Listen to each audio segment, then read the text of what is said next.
Hello and welcome to another live stream from Nomad Citello. I'm Luna. I'm Nick. And we are the Nomad Citello. We are here to help you plan your trip to Venice this upcoming June.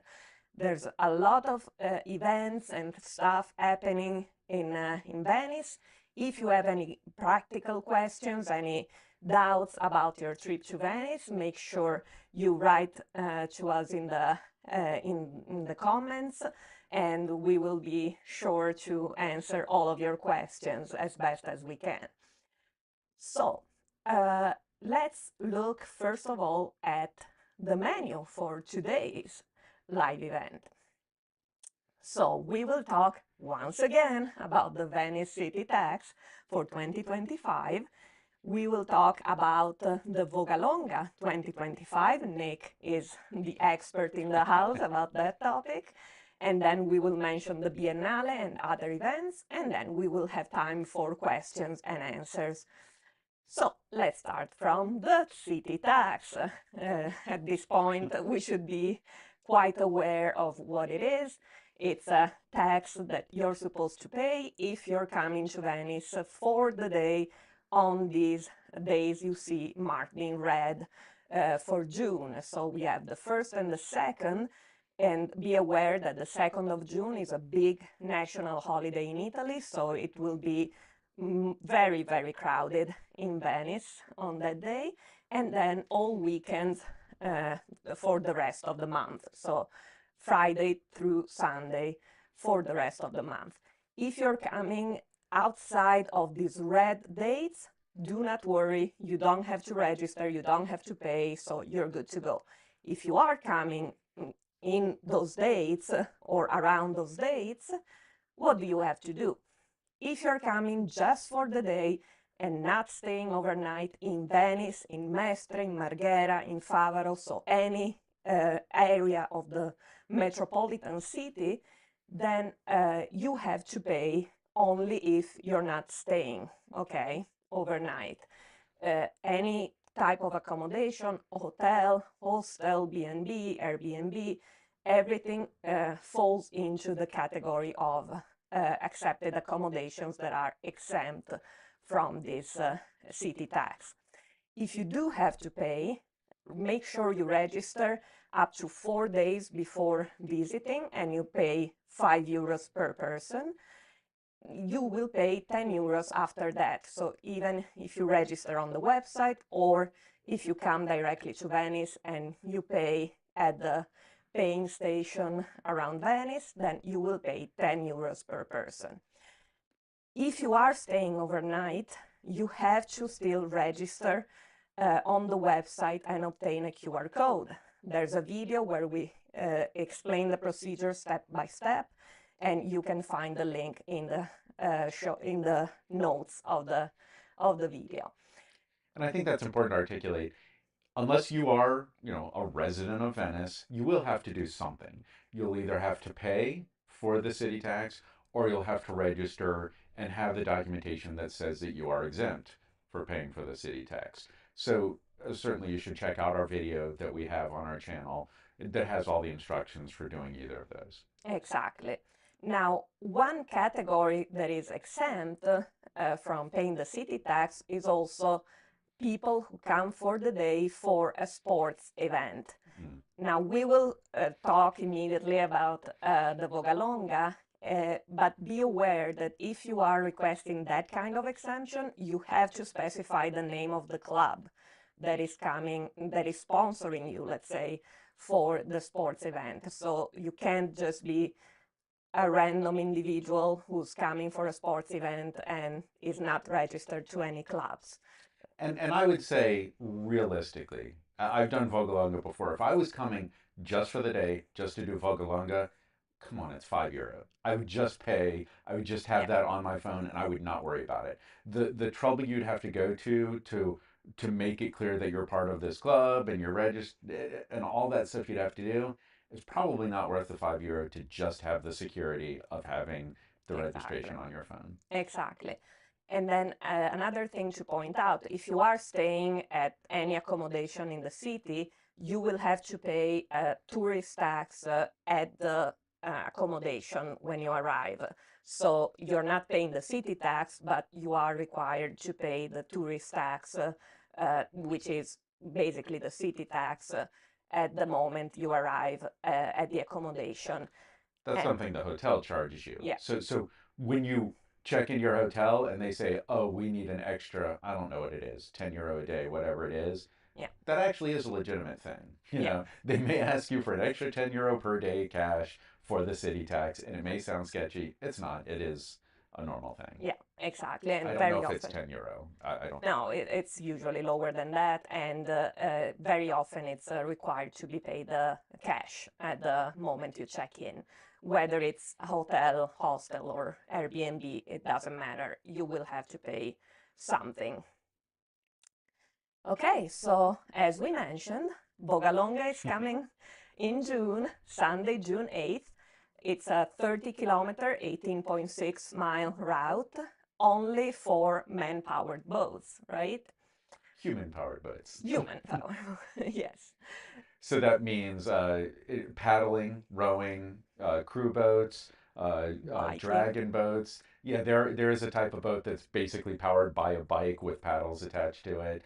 I've even seen people do it on a stand-up paddleboard, though I don't think they did the entire yeah, route. I think they that just would be, went to the fun start of the race. yeah, Yeah. yeah. And that's something you can do, right? Like, Yeah, I think some people do register. You will have to do the full registration process and be legitimately enrolled in the race, and then just don't finish it. You could be there for the start, enjoy the party, and then yeah. just go on from there. Yeah, and be aware that at some point the water bus services and navigation services are restarting. So if it takes longer for you to complete the route, be careful that there might be water buses and regular traffic. Well, and another way to think of that, if you are not participating in Vogelunga, keep in mind that they will shut down the water bus and water taxis for a certain period of time.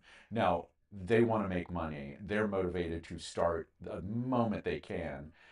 So it can be a little dangerous for the slower people in the race, but it's better for the rest of the visitors in Venice. Mhm. But be aware, it will be shut down during the Yeah. during Vogelunga. And by the way, we have all the details in another video on our channel. The same thing is it's true. You will find the link in the notes for this video. And yes, as you were saying, the water bus services will be disrupted for the morning mostly. So be prepared to walk everywhere if you want to see the race or just to visit Venice as usual. It will be quite crowded around Yeah. Venice, of course. So briefly, should I just kind of introduce what Fogelunga is? Sure. So it started as a protest against the large cruise ships, and the large cruise ships are almost completely shut out of Venice at this point. But still, what used to be a protest has turned into a party that happens every year. It is a race. It is an 18-mile race. I assume that a few people are interested in winning the race, but most people are just there for the party. So, like we said, only human powered boats. So, if you are part of a team somewhere in Europe that has boats, you can register and join. Or, like me, if you're an individual, some of the kayak tour companies in the area do a deal where you can rent the kayak for the day. One of them even might take you on a tour the day before, and then you can have the kayak for the actual race day. So if you are somebody who is physically conditioned to do a long race like that, you don't just jump in without any prior experience. But if you are that sort of person, it is an incredible time. It's a lot of fun to do the race. If you're not participating in the race, it's incredibly fun to watch. So I would recommend go to the San Marco Basin. Basically, go to Piazza San Marco or Punta Punta della della Dogana. Dogana, Yeah. and you can see the start of the race out there in the San Marco Basin, the part of the the um, the lagoon. Sorry, part of the lagoon that's right there by Piazza San Marco. So you can go there and see the start. For the end of the race, I would say, what is it? Starting 3 to 4 hours after the start, you would go to Cannaregio Canal, or an easier way to find it would be the Giulia Bridge. We'll put that in the notes. Ponte Giulia, Giulia Bridge. That area, people crowd around the canal where the boats come back into the city, and that's a lot of fun. And even from Rialto Bridge, it's fun to watch boats come through the city that way. Yeah, and I would highly recommend to check out the whole route of the race and just make reservation for a canal front table for lunch. And lots of restaurants that have tables at the canal. Yeah, sit there and enjoy the show, because some of these boats are very decorated. They celebrate, they shoot confetti. Like it's a whole celebration. It's really fun to watch. Yeah. So again, check out the notes of the video for all the information you need about Vogalonga as well. Other events happening in the city, as we said last month, Architecture Biennale is in full swing. The tickets are available. It's themed on intelligence, and it's happening at the Giardini and Arsenale area in Venice. The Venice pavilion, I have to say, looks very impressive. It's a giant library about Venice. And there are a lot of other pavilions, exhibits, and installations all around town, so highly recommended. And the Theatre Biennale is about to start, very exciting. It's directed by Willem Dafoe. And now if you check out the website, also in the notes for this video, you can click on the link to get the tickets, and there you will see the single events, single performances, and also the possibility to buy subscriptions to multiple performances. So these are the areas where all of this is happening in Venice. And while you are going to the Arsenale, maybe for the Biennale, why not check out the boat show, which is happening between May 29th and June 2nd at Arsenale. It's a very important show for all people that are passionate about boats and sailing and yachts. There are lots of boats. I think one of the most fun parts, even if you are not, and if you are, or if you are not, a boat owner or really interested in boats, it's still incredibly fun to see some of the brand new designs in recreational boats and racing boats. There were some very interesting electric powered boats the year we went through there. And hydrogen powered boats. Hydrogen powered boats, just to see these, brand new, beautiful pieces of technology. It's very fun to walk around, and also to just spend time there around the Arsenale. Yeah, especially in a year where you have the Architecture Biennale, so you might have glimpses of the installations and architecture around the area. Another fun event is Art Night. It's on June 21st from 6 p.m. And it's an event that is organized by the University of Venice. And basically there are free museums, exhibitions, shows, events all around town. Very soon there will be the program available on their website. And it's just fun to walk around and see all these different performances and shows and workshops. It's really, it brings the city to life for the whole night.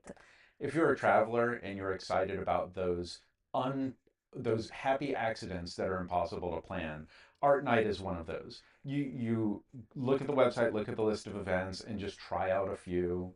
Stop and grab a glass of wine, go to another one. And certainly you may go to a few and maybe it's not interesting. But I think many of you will just stumble across something completely unexpected that is lovely, delightful, just a great night in a foreign city. We love Art Night. Yeah, we've seen theater performances, astronomy lessons.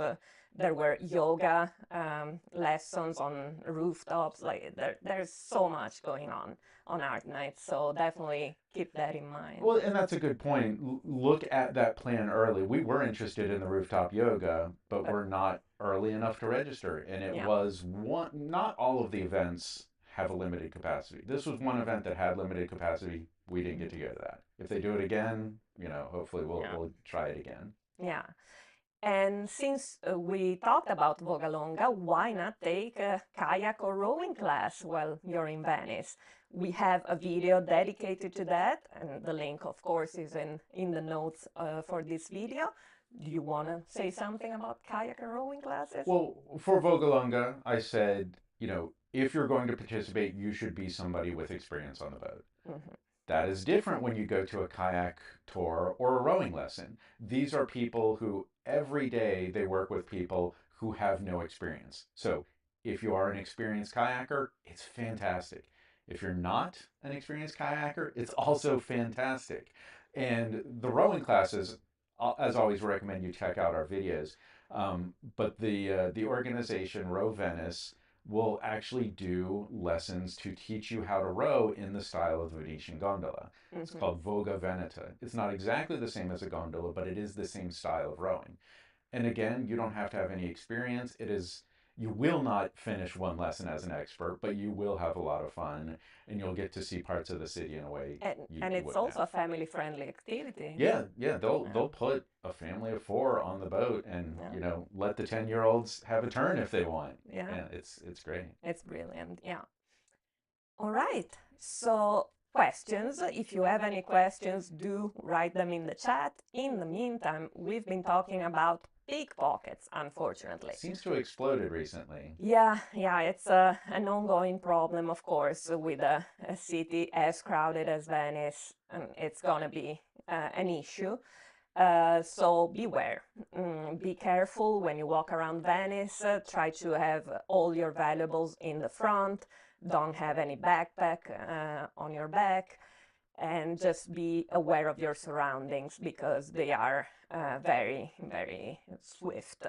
So if you're in a crowd waiting for a Vaporetto, waiting for a museum, and you will be in crowds, no question, if you're in June. But when you're in a crowd, you can be certain that there is a pickpocket in that crowd. Just go with that knowledge. There is a pickpocket there. Be aware of it. Be prepared for it. Keep on the lookout. Yeah, absolutely.